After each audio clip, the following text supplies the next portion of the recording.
요한복음 6장입니다. 요한복음 6장 51절에서부터 71절 마지막까지 제가 우리 성도님들 대신해서 읽도록 하겠습니다. 귀로 마음으로 함께 읽어주시기 바랍니다. 요한복음 6장 51절 하나님의 말씀입니다. 나는 하늘에서 내려온 살아있는 떡이니 사람이 이 떡을 먹으면 영생하리라. 내가 줄 떡은 곧 세상의 생명을 위한 내 살이니라 하시니라. 그러므로 유대인들이 서로 다투어 이르되 이 사람이 어찌 능히 자기 살을 우리에게 주어 먹게 하겠느냐.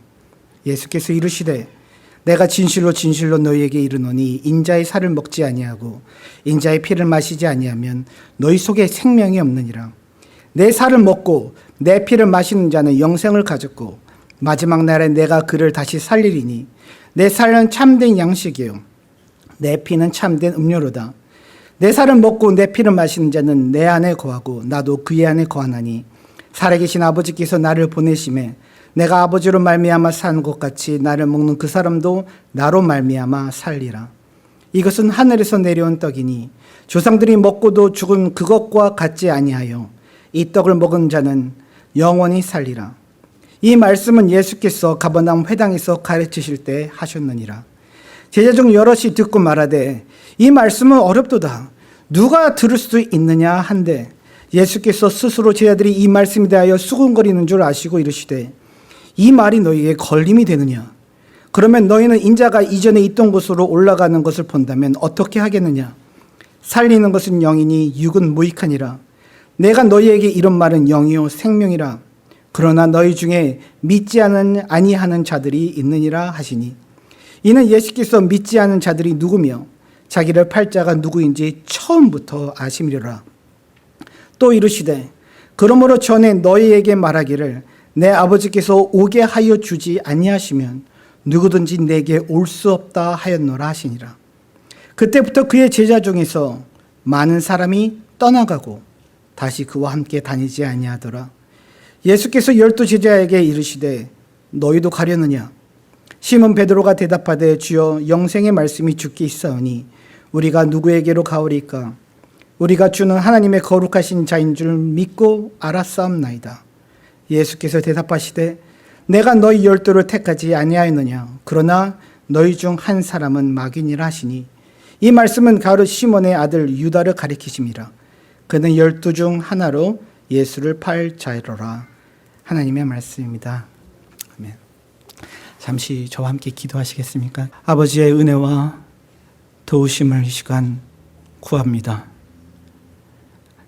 주의 백성들에게 그의 얼굴의 빛을 비추사 이 시간 은혜를 베풀어 주옵소서. 이 부족한 종에게 은혜를 베푸사 담대히 하나님의 말씀을 전하게 해주시고 성령께서 역사해 주셔서 여기 모인 자들이 사람의 말이 아니라 아버지의 말씀으로 받을 수 있게 해 주옵소서. 저들의 목자가 되시는 예수께서 친히 이들에게 말씀해 주시고 그 음성을 듣고 심령이 가난한 자가 부해지며 지친 자가 힘을 얻고 목마른 자가 만족해 되고 괴롭고 힘들어하는 자가 나음을 입을 수 있도록 주여 이 시간 은혜를 우리에게 베풀어 주옵소서. 예수님의 이름으로 기도드렸습니다. 아멘. 저에게는 두 조카가 있는데 오래전에 이제 제 두 조카가 생일이었는데 제가 생일 선물로 뭘 사줄지를 모르겠는 거예요. 제 두 조카가 아주 어렸을 때인데 오래전에 제 두 조카가 서로 생일이 한 일주일 차이거든요, 둘이. 그래서 그냥 한꺼번에 두 명 다 생일을 축하하곤 했어요. 그래서 한꺼번에 생일 선물을 사줘야 되는데 뭘 사줄지 아이디어가 전혀 없어서 제가 매형한테 물어봤어요. 뭘 사주면 좋을까? 모르겠대요.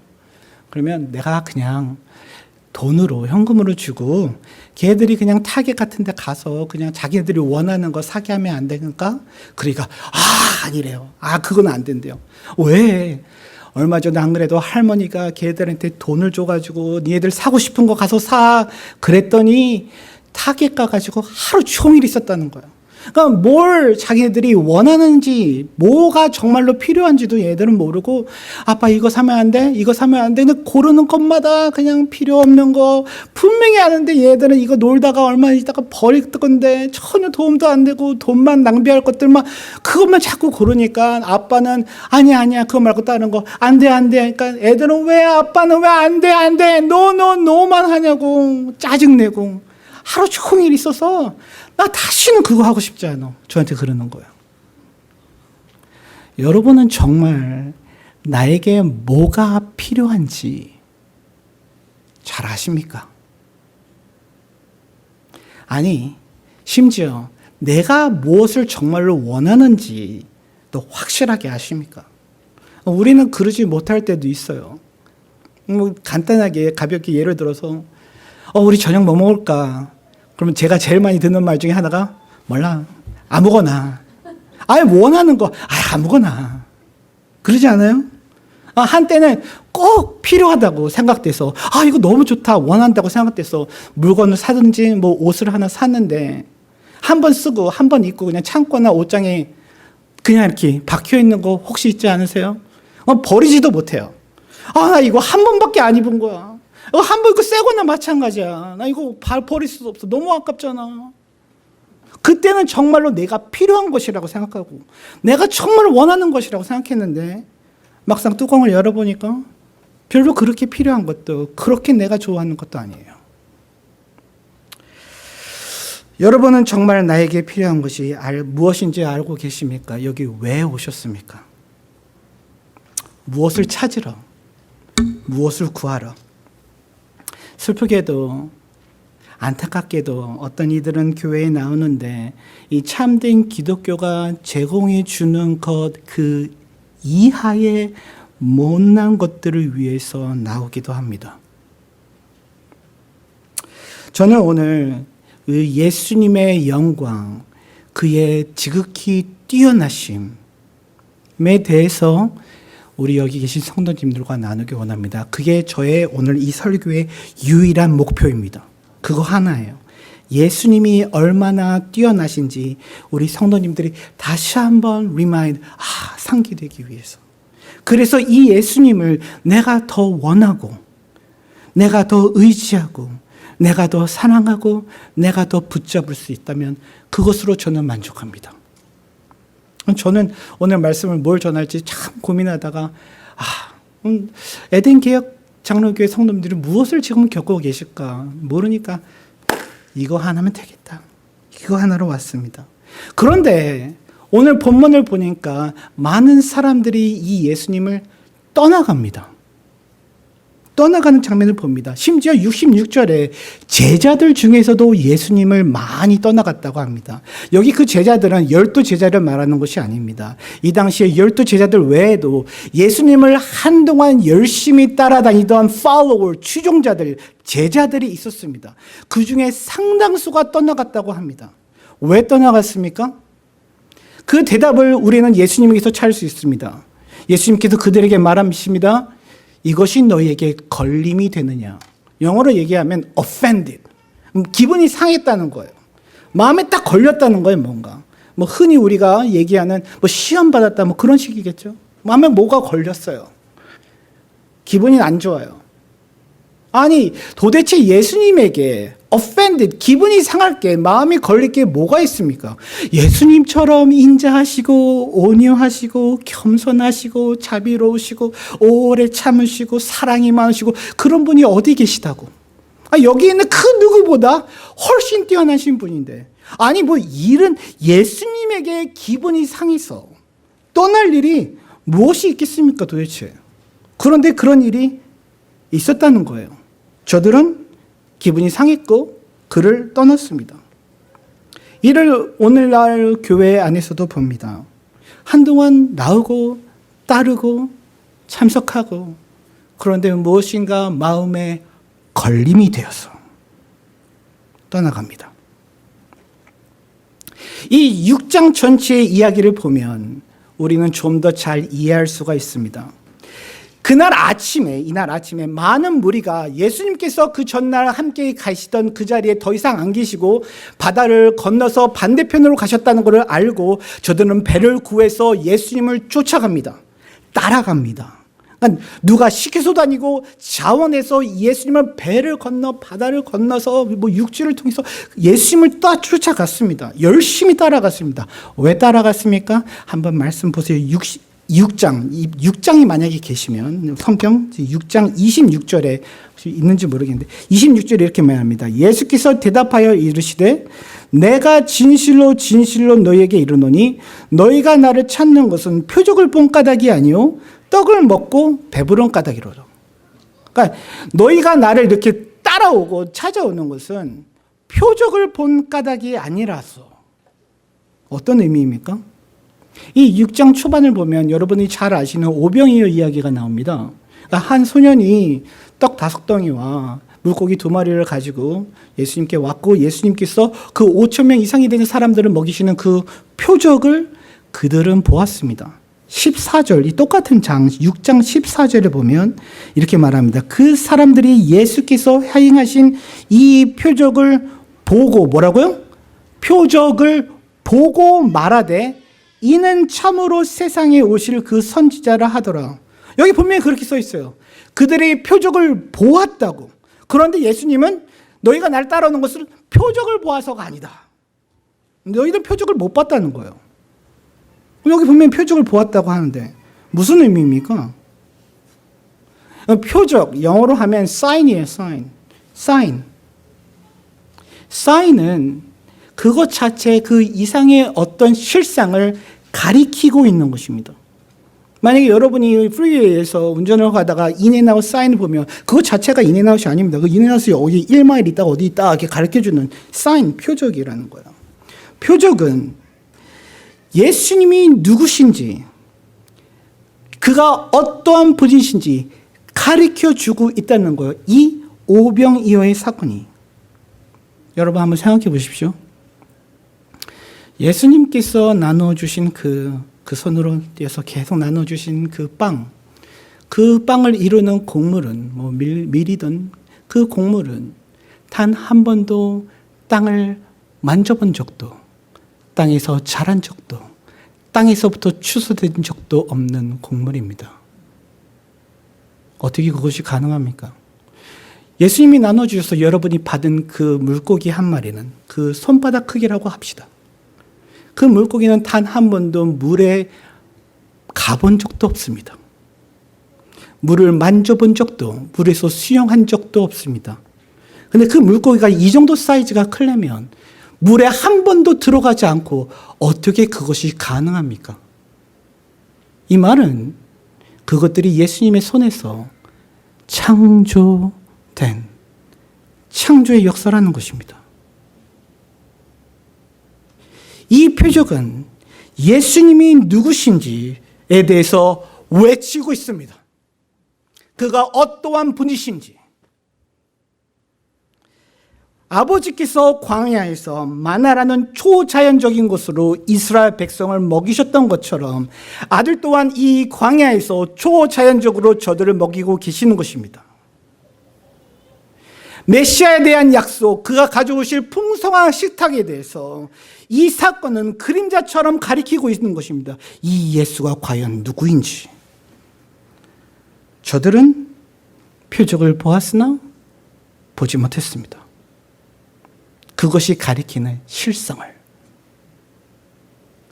그 다음 이야기에서 6장 그 바로 다음 이야기에서 이 저자 요한은 더 자세하게 그리고 더 확고하게 우리에게 말해줍니다. 그리고 난 후에 오병이의 사건 이후에 예수님께서 제자들에게 자 바다를 건너서 반대편에서 만나자 하시고 제자들이 먼저 바다를 건너서 밤새 가고 예수님은 다른 데 계시다가 오십니다. 다 아주 유명한 이야기죠. 잘 아시는 이야기입니다. 폭풍이 와서 제자들이 다른 때 같으면 금방 거리를 가지 못해서 수고하고 고생하고 힘들어합니다. 두려워합니다. 저들은 감당할 수 없는 파도와 바람과 싸우며 아무리 노력해도 무엇이 되지 않고 아무리 발버둥 쳐도 더 깊은 수렁에 빠지는 것 같은 두려움에 사로잡혔을 때 예수님은 저들을 향하여 물 위를 걸어오시는 사건이 바로 그 위에 이어지게 됩니다.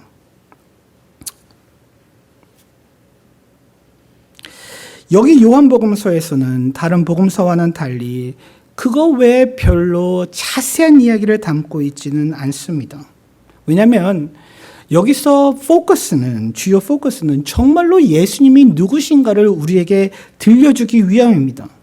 이 물 위에 걸어오시는 이 예수님은 이 제자들이 힘들어하는 파도와 바다와 그런 것에 전혀 힘들어 휘청거리지도 않으시고 저들이 감당할 수 없는 그 어려움의 파도 위를 그것이 어디에 있습니까? 예수님의 발 아래에 있습니다. 저들의 고난이 예수님의 발 아래에 있습니다. 그 이야기 모습만으로 우리에게 얘기해 줄 뿐만이 아니라 그 다음에 예수님께서 하시는 그 말씀으로 더 확실하게 우리에게 말해 줍니다. 제자들이 두려워서 누구냐고 물으니까 예수님께서 이렇게 말씀하십니다. 내니 두려워 말라. 한국말 성경에는 이 번역은 이것을 이해하기 조금 부족한 부분이 있습니다. 영어로 얘기를 하면 It is me가 아니에요. 누구세요? 그러면 영어로 It's me, 나야. 그 얘기를 하는데 여기서 내니 그 표현은 It is me가 아니라 It is I am. I am, 영어로 얘기할 때 I am a boy, I am 할 때 그 I am 있잖아요. I am. 그 I am. It is I am. 헬라어로 하면 ego eimi. 모세가 그 떨기나무 앞에서 당신의 이름이 무엇이냐고 물었을 때 하나님께서 주셨던 그 이름 I am, I am. 난 야훼 스스로 있는 자니라. 누구시냐고 제자들이 물었을 때 예수님이 I am이 여기 있다. 두려워 말라. 확실하게 우리에게 말해주고 있는 것입니다.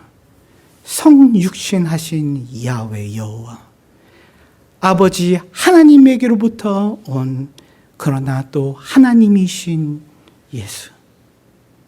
He is from God who is God. 하나님에게로부터 오신 하나님이신 예수가 여기 있다.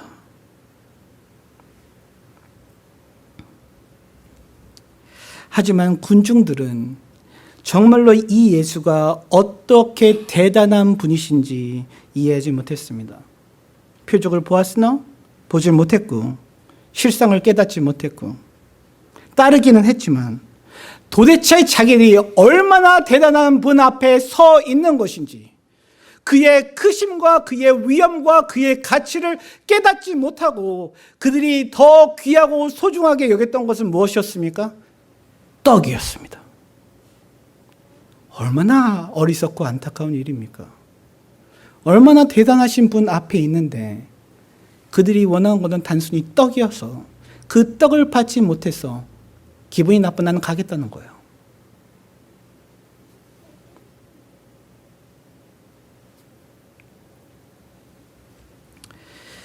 나는 이 예수님의 크심과 그 영광과 그 가치에 얼마나 잘 알고 있습니까? 이 예수님과 하나님의 그 크심에 대해서 알면 알수록 나의 예배는 깊어지고 넓어지며 그에 대한 두려움과 경외심도 커져가고 그를 의지하고 사랑하는 것도 강해져 갑니다. 그를 알면 알수록 매일 밤마다 내가 누웠을 때 그 평안함은 더 커질 수밖에 없습니다. 그의 크심을 알면 알수록 그가 얼마나 대단하신 분인지를 알면 알수록 그러나 저들에게 예수님은 그저 기적을 행하는 자에 불과했습니다. 자신들이 원하는 걸 줄 수 있는, 배를 불려줄 수 있는, 풍요로운 삶을 살게 해줄 수 있는 그저 그 이상은 아니었습니다. 그래서 열심히 따라간 것입니다. 자, 제가 이렇게 말씀드릴게요. 저들이 예수님을 믿었습니까? 네, 믿었습니다. 믿었다고 할 수 있죠. 그러니까 거기까지 열심히 따라간 겁니다. 예수님 믿었어요. 예수님이 충분히 떡을 주시고 더 큰 기적을 할 수 있다는 것을 저들은 믿었습니다. 사람들은 여러 가지 이유로 예수님을 믿고 따릅니다. 예수를 통해서 무엇인가를 얻고자 하는 것. 누구는 부해주고 싶어서, 누구는 하나님이 내 비즈니스를 축복해 주시길 원해서 나와 내 가족의 건강과 안위를 예수님이 보장해 주시지 않을까? 좋은 결혼 생활을 잘 유지할 수 있도록 해 주시지 않을까? 아니면 젊은 사람들은 예수님을 만나면 좋은 배우자감을 잘 만날 수 있게 해주지 않을까? 예수님 잘 믿으면 내 삶에 암은 안 생기게 해주시겠지. 정말 예수님 믿고 교회 열심히 봉사하고 섬기면 내 자식들은 하나님이 책임지셔서 어떻게 잘 되게 축복해 주시겠지. 그래. 그러면 난 따르지. 그럼 따르지. 그런데 살면서 예수님께서 그런 원하는 것들을 해주지 않는 것처럼 보여요. 따라가는데 모든 문제로부터 자유로운 삶이나 평안한 삶이나 어려움이 없는 삶은 약속해 주지 않으시는 거예요. 도리어 열심히 믿고 따르는데 고난이 오고 어려운 일이 생기고 슬프고 눈물의 날들이 내게 닥쳐옵니다. 아무리 노력해도 마음대로 되어지지가 않습니다. 여러분은 그래도 따르시겠습니까? 그럼에도 불구하고 여러분은 어떻게 그의 선하심과 사랑에 대해서 확신할 수 있겠습니까? 내 삶 속에 이런 일이 생겨도 그가 내게서 이것을 가져가신다 할지라도 그가 나를 향한 계획과 하시는 모든 일들이 나를 위하고 사랑하시고 나와 함께 하신다는 것을 어떻게 확신하시겠습니까? 51절 한번 보시겠어요? 오늘 말씀의 51절. 나는 하늘에서 내려온 살아있는 떡이니 사람이 이 떡을 먹으면 영생하리라. 내가 줄 떡은 곧 세상의 생명을 위한 내 살이니라. 예수님께서 여러분에게 주시는 약속은 이것입니다. 예수님께서 제공해 주시는 것은 이것입니다. 나는 이것을 주기 위해서 하늘에서 내려와서 영생할 수 있는 떡을 너에게 주겠다. 그 떡이 무엇이냐? 내 살이니라. 근데 여러분, 이 말씀이 이해가 되십니까? 자, 먼저 예수님께서 우리가 지금 이 땅에서 겪는 것들에 대해서 내 육적인 필요와 처한 상황에 대해서 정말로 주가 상관하시는가? 네, 보지 못하였어요? 이 6장에 보면, 6장 앞에 보면 저들이 요구하지 않아도 배고파요, 밥 주세요 그러지 않았어요. 예수님께서 먼저 저들이 굶주려 힘들을까 봐 먹을 것을 저들에게 나눠주자 하셨습니다. 그래서 그 기적을 예수님께서 행하셨습니다. 여러분의 주님은 여러분에게 떡이 필요하다는 걸 잘 알고 계십니다. 여러분이 어떻게 하면 힘들고 지칠지도 잘 알고 계십니다. 예수님께서 우리에게 가르쳐 주지 않으셨습니까? 주기도문, 일용할 양식을 구하라고, 주실 거라고. 건강이, 자식들이, 물질적인 필요가 우리 같은 존재들에게는 얼마나 중요한 것들인지 주님은 잘 아십니다. 우리의 체질이 어떤지를 그는 기억하십니다. 성도 여러분의 이 땅의 삶에 필요한 것들을 선한 목자가 공급해 주시고 지켜주시고 돌봐 주실 것입니다. 아멘. 우리가 가진 이 땅의 필요함에 대해서 주님은 인색하신 이가 아니라 그 이상을 주고자 하시는 것입니다. 내가 잠깐 이 땅에서 어려움이 겪고 아픔이 있고 눈물을 흘리고 잃어가는 게 있더라도 내게서 무엇인가를 거두어 가시는 게 있다 하더라도 더 크고 더 영원한 것을 주시고자 하시는 것입니다. 그걸 더 알게 하기 위해서. 개인적으로 저희 부모님은 빵집을 하십니다. 여기서. 그래서 저는 오래전부터 빵을 쉽게 먹었습니다. 아침마다 저는 빵을 먹습니다. 그러니까 아침에 저는 밥이나 뭔가 잘 못 먹겠더라고요. 그냥 빵 하나하고 커피 하나면 저희 아침은 그냥 그걸로 끝입니다. 빵을 쉽게 먹습니다, 저는. 그런데 요즘 사람들은 빵을 멀리하려고 합니다. 다이어트 때문에. 빵 살쪄. 멀리하려고 하죠. 하지만 1세기에 이 유대인들은 그렇지 않았습니다.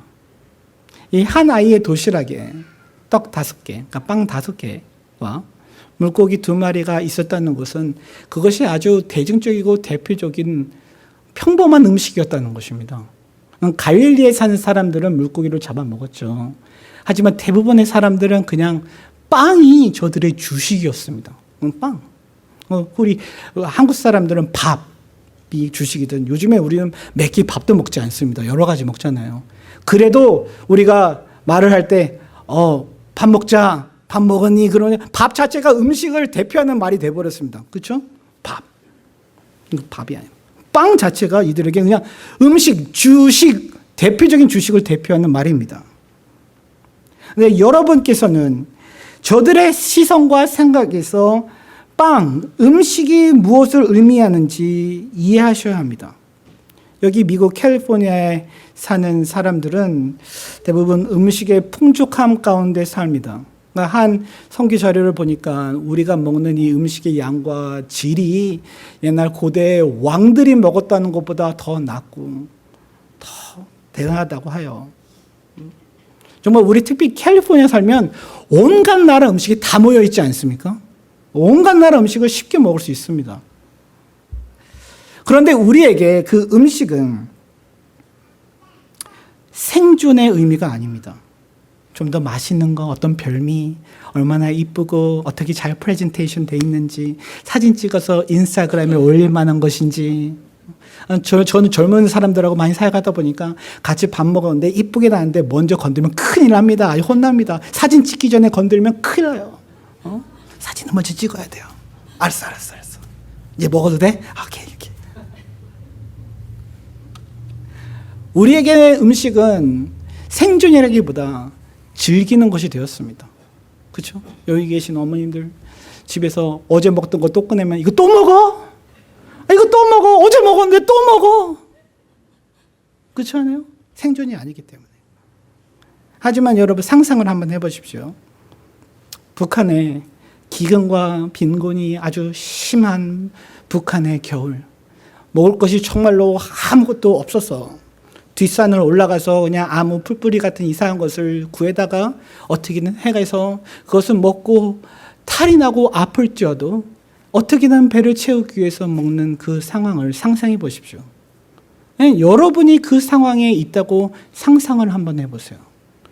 여러분의 눈앞에서 여러분의 자녀들이 굶주려서 죽어갑니다. 기운이 없고 삐쩍 말라 바닥에 굴러 대굴대굴 있습니다.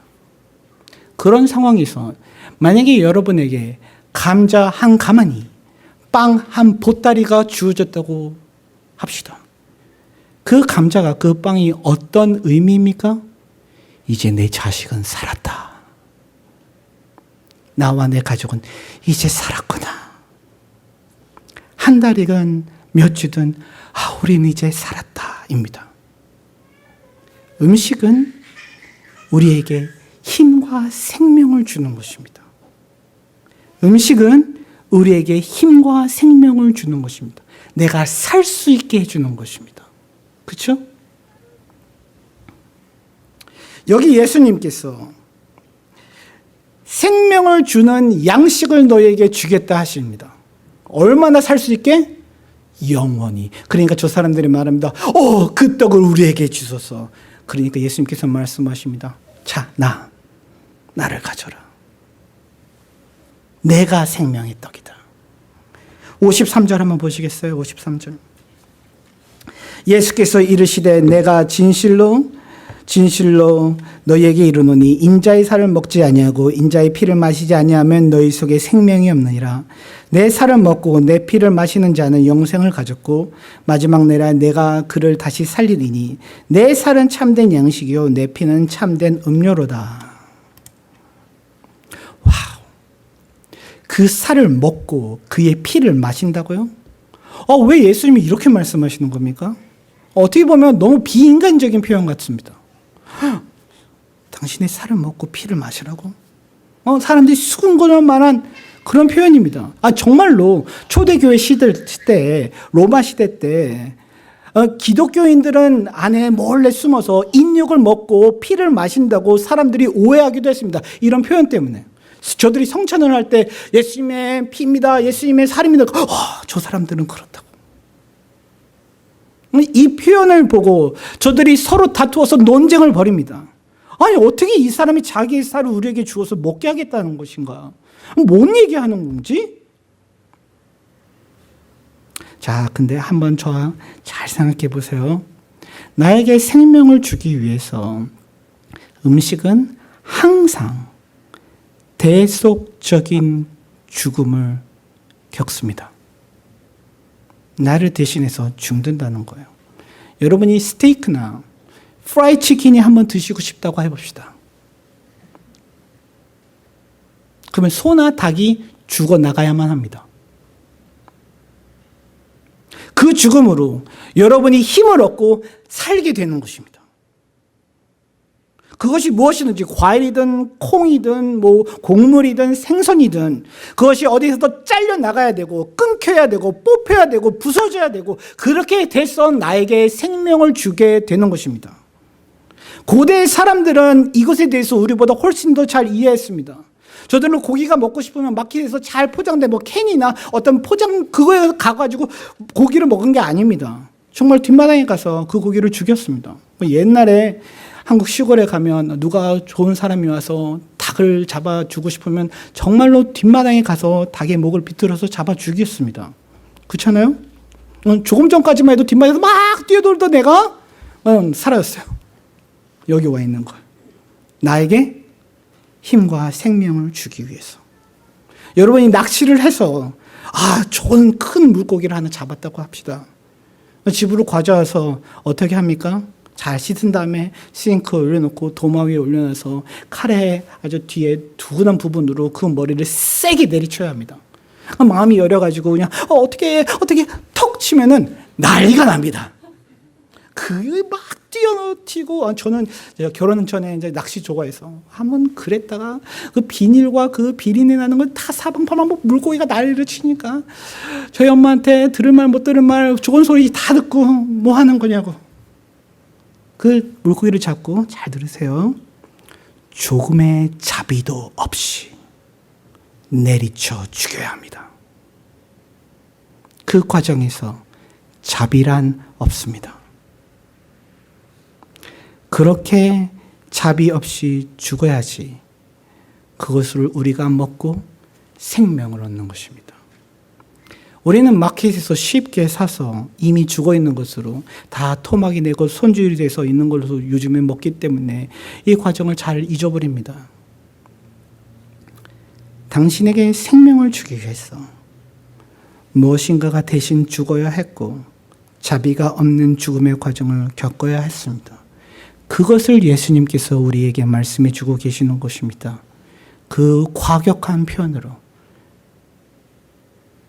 죽음의 자비도 없이 십자가에서 그의 살이 찢기고 그의 피가 쏟아져 아버지께서 죽음의 불쌍함도 없이 그의 자비 없이 내리치셨기 때문에 오늘 당신에게 자비가 있는 것입니다.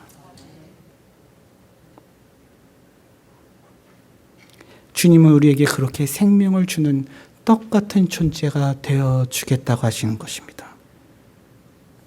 그리고 그 죽음뿐만 아니라 예수님은 여기서 부활에 대해서도 또한 말씀하십니다. 마지막 날에 내가 그를 다시 살리리니. 예수님이 죽어서 끝나면 어떻게 이렇게 하시겠어요?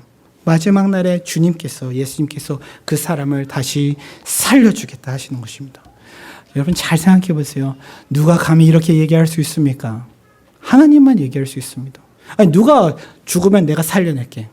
누가 그렇게 얘기해? 여기 누가 그렇게 얘기할 수 있는 사람이 있습니까? 부활시킬 수 있어 내가 살려줄게.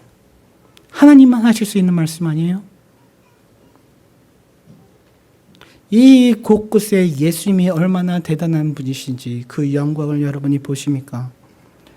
이 세상의 많은 사람들은 예수님이 선한 선생이고 지혜로운 선생이고 온유하고 착하고 아주 도덕적인 사람이었다고 뛰어난 심지어 선지자였다라고 하는 그 말에는 별로 문제 삼지 않습니다. 그래. 하지만 여러분이 예수님은 하나님의 아들이라고 하는 순간, 유일한 구원자라고 하는 순간, 우리의 순종과 예배, 경배를 받으실 만한 분이라고 하는 순간 세상은 급격하게 돌변합니다. 여러분이 오늘날도 세계 어느 곳에서 I worship Jesus, 난 예수를 예배한다 하면 죽임을 당하실 수도 있습니다.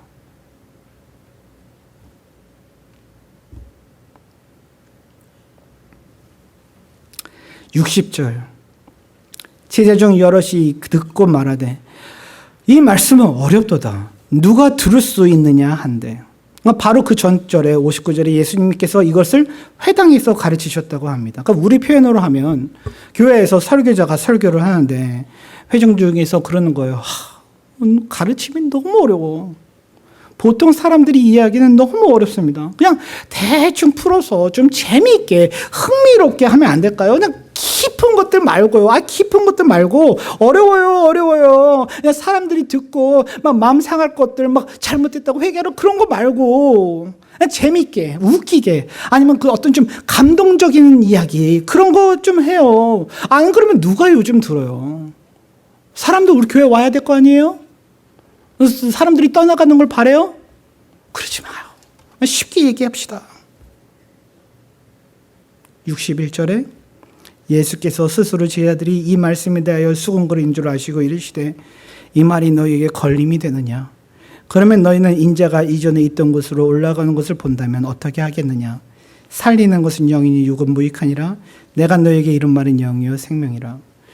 나의 비하 주님의 내려오심과 그의 죽으심, 이 땅에서 예수 그리스도께서 역사하실 그것에 대해서 말하는 것 자체가 너에게 그렇게 어렵고 힘들고 받아들이기 힘들다면, 내가 만약에 초월적인 거, 하늘의 영원한 거, 내가 그곳에서 이루는 것에 대해서 내가 이야기를 한다면 어떻게 할래?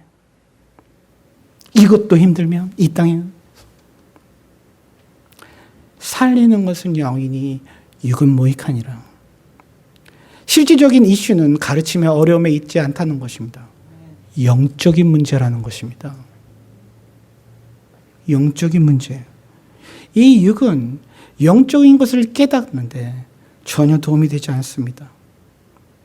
하나님의 깊이 있는 것은 주의 영으로만 이해할 수 있는 것입니다. 다시 말해서 여기 6장에서 예수님께서 말씀하신 것처럼 아버지께서 그들을 예수님께로 인도해서 이끌어주지 않는 이상 그들은 주님에게 오지 않을 것입니다. 다른 것을 위해서 잠시 따를 수는 있습니다. 성령께서 저들의 눈을 열어주시고 저들의 귀를 열어주셔서 보고 듣고 깨닫게 해주지 않는 이상 저들은 표적을 보았으나 보지 못하고 들었으나 깨닫지 못하고 그 실상에 대해서 알 수 없습니다. 그냥 떡이 제일 좋은 것입니다. 반대로 우리 에덴기역 장로교회 성도님들, 여러분이 지금 이 예수를 보지 못했으나 믿고 지금도 보지 못하나 사랑한다면, 이것을 깨닫고 이 예수를 의지하고 사모한다면 무슨 의미겠습니까?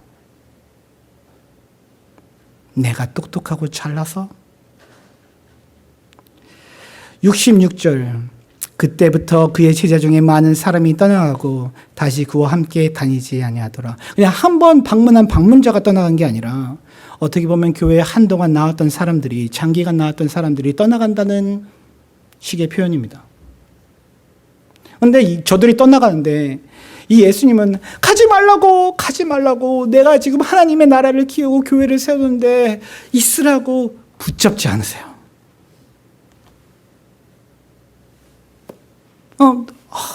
설득을 하려고 그러지도 않으십니다.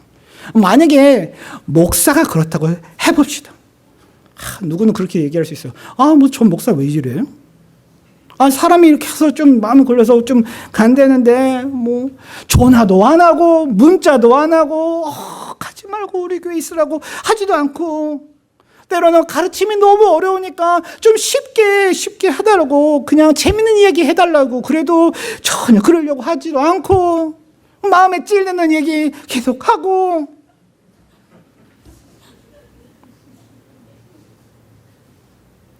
근데 저는 성경을 보면서 이런 예수님을 떠나지 않을 수가 없습니다. 그런 예수님을 자꾸 보게 됩니다.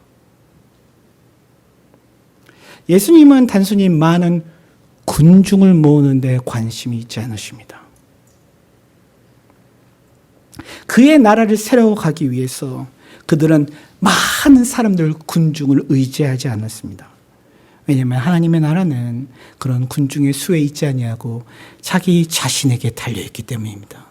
내가 교회를 세우리니.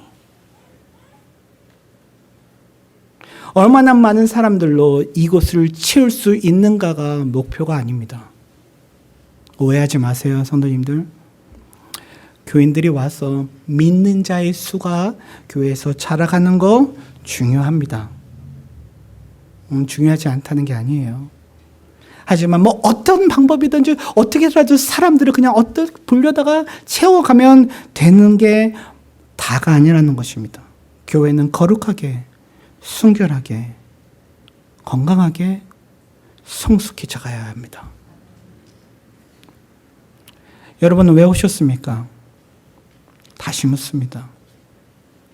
어떤 이는 자기의 안전과 평안을 위해서, 종교적인 생활로 어떤 죄책감에서 해방받기 위해서, 새로운 커뮤니티에 좀 사람들을 만나기 위해서, 아니면 교회 열심히 섬기면 내가 여기서 어떤 직분이나 위치나 어떤 사람들의 박수나 인정을 받기 위해서, 아니면 심지어 정말로 저가 섬기는 만나는 사람들 가운데서는 젊은 부부들은 그냥 아이가 교회를 다녀서 애 때문에 우리 애를 그냥 착한 애, 문제 안 일으키는 그냥 착한 애로 만들어 달라는 식으로 위해서 교회를 나오는 이들이 있습니다.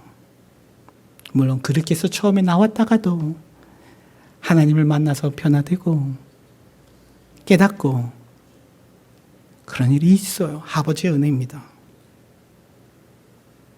하지만 제가 묻는 것은 여러분이 원하는 것을 얻지 못한다 하더라도, 다 잃은다 하더라도 만약에 그러면 떠나가시렵니까?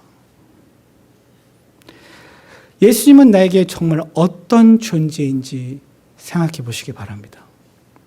67절에 예수께서 12 제자들에게 이르시되 너희도 가려느냐? 시몬 베드로가 대답하되 주여 영생의 말씀이 주께 있사오니 우리가 누구에게로 가오리까? 주는 하나님의 거룩하신 자인 줄 믿고 알았사옵니다. 이것이 에덴계획 장로교회 성도님들의 고백이 되시기를 바랍니다. 주는 하나님의 거룩하신 자이심을 믿고 알았습니다. 영생의 말씀이 주님께 있사온데 주께서 나를 위하여 살과 피를 다 흘리고 찢어 주셨는데 내가 누구에게로 가오리까?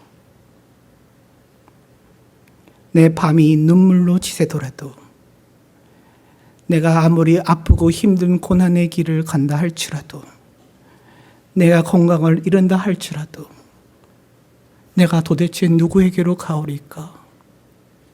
주님밖에는 없습니다. 주님밖에는 없습니다. 70절에 예수께서 대답하시되 내가 너희 12를 택하지 아니하였느냐? 그러나 너희 중 한 사람은 마귀니라 하시니 이 말씀은 가롯 시몬의 아들 유다를 가리키심이라. 그는 12 중 하나로 예수를 팔 자로라. 아, 얼마나 달콤하게 들립니까? 내가 너희를 택하지 아니하였느냐?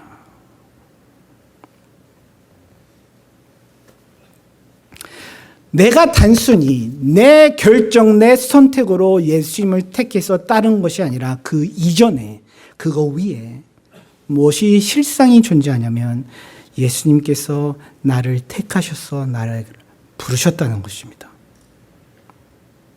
내 구원과 내 영광은 그에게 달려 있습니다. 그가 나를 택하신 것, 이 영광의 주가 나를 구하시고 나를 지키십니다. 여기서 이렇게 멋있는 고백을 한 베드로와 지금 여기서 말하고 있는 가룟 유다와 두 사람의 차이가 궁극적으로 무엇인지 아십니까? 둘 다 예수님께서 십자가에 끌려가셨을 때 예수님을 betray, 배반한 것은 마찬가지입니다. 궁극적인 차이가 무엇입니까? 이 베드로는 지금 여기서 이렇게 멋있는 고백을 하긴 했지만 잘 아시잖아요. 나약했습니다. 3번이나 그를 배반 부인했습니다. 이 둘의 궁극적인 차이는 저들이 예수님을 따르겠다고 택한 것보다 예수님이 그를 택한 거에 기초를 두고 있습니다. 그가 지키심. 누가복음 22장 32절, 31하고 32절에 보면 이 말씀이 나옵니다. 시몬아 시몬아 보라, 사탄이 너희를 밀가부르듯 하려고 요구하였으나 그러나 내가 너를 위하여 내 믿음이 떨어지지 않기를 기도하였노니 너는 돌이킨 후에 내 형제를 굳게 하라. 여러분 한국포도 아시죠? 한국포도. 한국포도 아세요? 자, 보라색의 포도. 그거를 딱 껍질을 쫙 하면 그 알맹이만 쏙 나오고 그럼 그 껍질을 국물을 빨아먹어서 버립니다. 그렇죠? 그 한국포도. 저는 이것을 보면 그 그림을 생각합니다. 사탄이 크리스찬에게 하고 싶은 것이 바로 그겁니다. 여러분은 어떻게든 힘들게 하고 짓눌러서 여러분에게서 그 알맹이 믿음만 쏙 빠져나오고 그냥 껍질만 남을 수 있도록 노력하는 게 그거예요. 믿음만 쏙 빠져나오고 껍질만 남은 상태가 되도록. 매번 고난과 유혹이 올 때 그것이 사탄이 하려 하는 것입니다. 믿음을 빼내오는 것. 하지만 예수님이 여기서 베드로에게 뭐라고 말씀하셨습니까?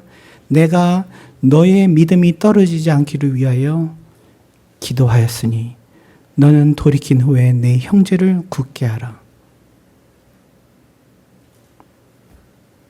네가 만약에 돌이키게 되면 베드로야, 만약에 네가 회개를 하게 되는 일이 생기게 되면 그러면 다른 제자들 너희 형제들을 인커리지 해줘, 굳건케 해줘, 그렇게 말씀하지 않으세요.